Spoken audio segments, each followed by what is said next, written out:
Migraine ആണെന്ന് കരുതി വർഷങ്ങളോളം സഫർ ചെയ്യുന്നവർക്ക് അറിയാത്ത ചില കാര്യങ്ങളുണ്ട്. എന്താണെന്നല്ലേ പറഞ്ഞുതരാം. മൈഗ്രെയിൻ മാറാൻ ടാബ്ലറ്റ് മാത്രം പോരാ, ഡെയിലി ഹാബിറ്റ്സും കൂടെ ചേഞ്ച് ചെയ്യണം. മൈഗ്രെയിൻ ഉള്ളവർക്ക് യൂസ്ഫുൾ ആവുന്ന 5 പ്രധാന കാര്യങ്ങൾ.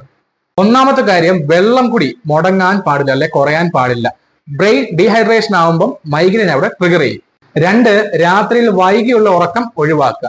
രാത്രി 1 മണി 2 മണിക്കൊക്കെ കിടക്കുമ്പോൾ ബ്രെയിൻ ഓവറായിട്ട് സ്റ്റിമുലേഷൻ ആയി തലവേദന അവിടെ ഷൂട്ട് ചെയ്യാൻ ചാൻസസ് കൂടുതലാണ്.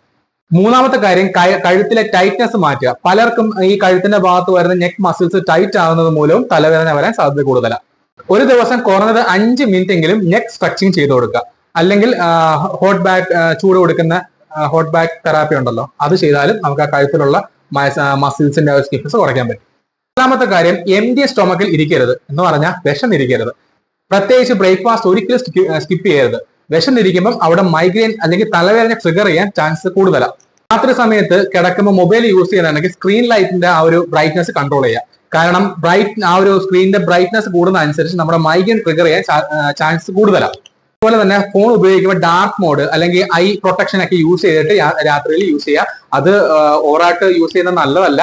ഒരു 20 മിനിറ്റ് ഗ്യാപ്പ് വെച്ചിട്ട് നിങ്ങൾ എന്ത് ചെയ്യുക, ഫോൺ യൂസ് ചെയ്യുന്നവരാണെങ്കിൽ 20 മിനിറ്റ് ഗ്യാപ്പ് വെച്ചിട്ട് കണ്ണിന് റെസ്റ്റ് കൊടുക്കാൻ ശ്രമിക്കുക. മൈഗ്രെയിൻ അറ്റാക്ക് വന്നു കഴിഞ്ഞാൽ ഏറ്റവും നല്ലത് ഒരു ഡാർക്ക് റൂമിൽ റെസ്റ്റ് എടുക്കുന്നതാണ് ഏറ്റവും നല്ലത്. പിന്നെ നമ്മുടെ ഫോർഹെഡ് ഭാഗത്ത് നമ്മുടെ ഐസ് ക്യൂബ് വെച്ചാലും മൈഗ്രെയിൻ ആ ഒരു ട്രിഗർ ചെയ്യുന്നത് കുറയ്ക്കാൻ പറ്റും. ചിലർക്ക് ഹെവി ആയിട്ടുള്ള സൗണ്ട് കേൾക്കുമ്പോഴോ അല്ലെങ്കിൽ എന്തെങ്കിലും പെർഫ്യൂം എന്തെങ്കിലും സ്മെല്ല് ചെയ്യുമ്പോഴോ തലവേദന കൂടാറുണ്ട്. പിന്നെ വോമിറ്റിംഗ് ടെൻഡൻസി ഒക്കെ വരാറുണ്ട്. അപ്പം ഹെവി ആയിട്ടുള്ള സൗണ്ട് കേൾക്കുന്നത് ഒഴിവാക്കുക. അതേപോലെ തന്നെ ഒരുപാട് ഇറിറ്റേഷൻ ഉള്ള സ്മെല്ലിംഗ് ഉള്ള പെർഫ്യൂം ഒക്കെ യൂസ് ചെയ്യുന്നത് അത് കുറച്ചൊന്ന് ഒഴിവാക്കാൻ ശ്രമിക്കുക.